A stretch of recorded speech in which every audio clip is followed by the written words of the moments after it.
Fala pessoal do segundo ano, professora Simone Cassiari passando por aqui com a correção dos exercícios de revisão que eu passei para vocês, né?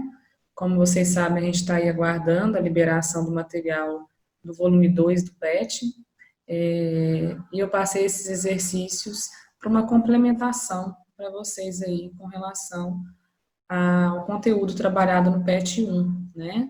Nas 4 semanas do PET 1, tá ok? Então vamos lá, porque tem alguns exercícios aí bem legais para a gente fazer. O primeiro que eu coloquei aqui é o exercício 6, da página 19 do livro didático de vocês, né? Que pergunta para a gente quais são os tipos de material genético encontrados nos vírus e de que forma eles se apresentam. Então, a primeira coisa que tem que pensar é que os vírus podem ter os dois tipos de ácidos nucleicos, né? O material genético do vírus pode estar armazenado ou numa molécula de DNA ou numa molécula de RNA. Então, cada vírus vai ter um material genético que pode ser ou uma molécula ou a outra, ok?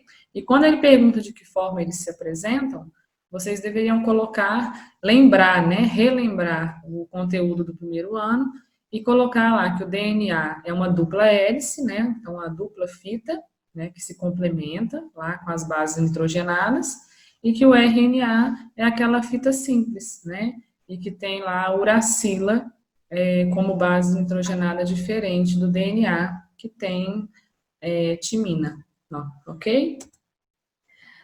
O outro grupo de exercícios é de um livro meu, né, que eu passei para vocês. Então, tinha aí o número 16. A maioria dos pesquisadores da área de biológicas considera complexa a tarefa de definir se os vírus são seres vivos ou seres não vivos. Apresente 2 argumentos a favor e 2 contra a inclusão dos vírus na categoria de seres vivos. Então, o que a gente poderia usar como argumento, se a gente fosse um cientista, né, para solicitar, vamos dizer assim, a inclusão dos vírus no grupo de seres vivos? Então, a gente poderia colocar a favor a autorreprodução, né? Então, a capacidade que o vírus tem de se reproduzir, apesar disso só acontecer dentro de uma célula hospedeira, né? O fato do vírus apresentar material genético, né, molécula de DNA ou RNA, capacidade de mutabilidade, outra coisa, outro argumento a favor aí, porque o material genético do vírus ele pode sofrer mutação, né, e isso leva à adaptação dos vírus no ambiente, ainda com relação às suas células hospedeiras, e contra, né, os argumentos contra a inclusão dos vírus no grupo de seres vivos, a gente poderia citar aí o fato deles não apresentarem uma estrutura celular, né, lembrar lá da teoria celular, que afirma que todo ser vivo precisa apresentar a membrana plasmática, material genético e citoplasma. O fato do vírus não apresentar metabolismo próprio, né, ele depende de estar dentro de uma célula hospedeira, então ele é um parasita intracelular obrigatório para desenvolver, para poder ter o seu metabolismo, né? Seriam 2 argumentos aí a favor e 2 contra.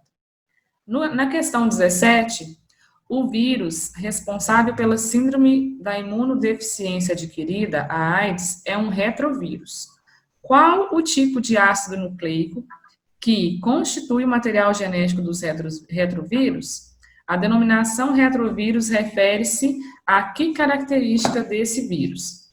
Então, vamos lá. Primeiro ele cita, né, o vírus HIV que causa a AIDS, né, e ele te pergunta sobre qual material genético esse retrovírus possui. Existem vários outros retrovírus na natureza, tá?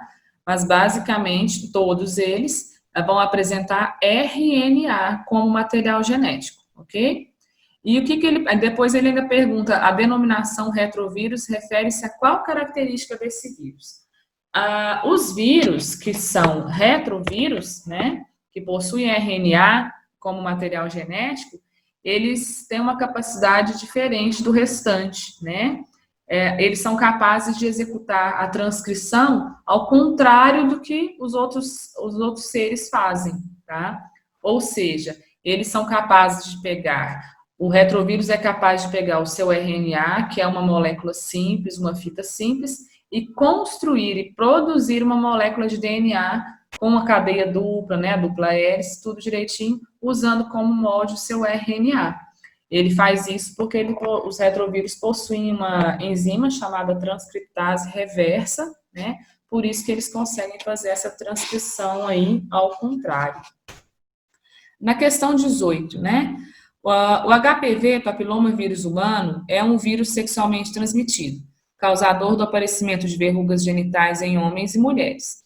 A infecção pelo HPV em mulheres está diretamente relacionada à incidência de um tipo de câncer que pode ser diagnosticado precocemente por meio de um teste histológico simples e barato, o teste de Papa Nicolau.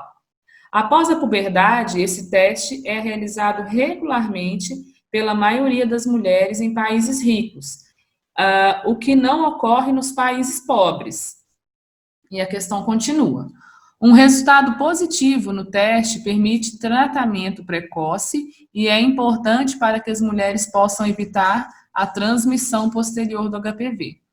O gráfico a seguir mostra a incidência de 3 tipos de câncer em mulheres de países ricos e pobres. Então, você vê aqui no gráfico, né, o câncer de colo de útero, o câncer de pulmão e o câncer de endométrio. E você vê, né, que no câncer de pulmão e no câncer de endométrio, tanto para países pobres como para países ricos, a incidência é mais ou menos parecida. Já quando você analisa as 2 primeiras barrinhas do gráfico, né, onde tem o câncer de colo do útero, a gente percebe que em países ricos a incidência é muito menor, né? A gente está ali na numeração, número de casos por 100 mil pessoas, os países ricos lá no 100 e os países pobres lá em 400. Então, dá uma diferença grande, 4 vezes maior, né? Em países pobres. Então, aí ele vem com as 2 questõezinhas, letra A e B. A letra A, identifique o tipo de câncer causado por infecção pelo HPV, justifique sua resposta. Então, quando a gente vai falar sobre o tipo de câncer relacionado ao HPV, a gente tem que pensar que o HPV ele é um facilitador para surgimento do câncer de colo do útero, né? Por que que isso acontece? As lesões causadas pelo HPV na região interna do genital feminino, elas vão acabar, essas lesões podem aumentar de tamanho e tomar conta, né, não ficar somente na vagina, vai tomar conta do colo do útero também. E isso, a presença dessas lesões pode gerar o câncer de colo do útero, tá certo? E na letra B, indique um método eficaz para evitar a transmissão de HPV por indivíduos sexualmente ativos. Justifique sua resposta. Então, assim, o único método que a gente tem realmente eficiente para impedir a transmissão do HPV é o uso da camisinha, né? O preservativo aí, tanto feminino como masculino, né? Lembrando que os 2 não podem ser usados ao mesmo tempo. Se a mulher estiver de camisinha, o homem não coloca. Se o homem estiver de camisinha, a mulher não coloca. E é o único método de barreira que vai impedir aí a infecção pelo HPV. Hoje em dia, a gente tem aí para os adolescentes, né, na faixa dos 11 anos de idade, a aplicação da vacina contra HPV, porque, aí você pode perguntar por que nessa idade, né? A gente sabe que a vida sexual ativa das pessoas tem começado agora, iniciado cada vez mais cedo, né? Então, para evitar que esses adolescentes já comecem a vida sexual correndo um risco, né? E aí contando com a falta de consciência de não usar preservativo, o governo tem a vacina contra o HPV instituída no calendário vacinal do Brasil, né? Então, espero que essas questões tenham ajudado vocês aí na complementação, tá? Do PET 1, né? Das atividades do PET 1. Vamos aguardar o PET 2, né? Com muita força de vontade para a gente conseguir vencer mais um mês aí de muito estudo e sempre buscando interação. Qualquer dúvida pode me chamar. Vocês sabem o horário da escola direitinho. A gente está atendendo agora já pelo chat também, então facilita bastante as coisas, ok? Vamos ficar bem, ficar em casa e estudar bastante, ok?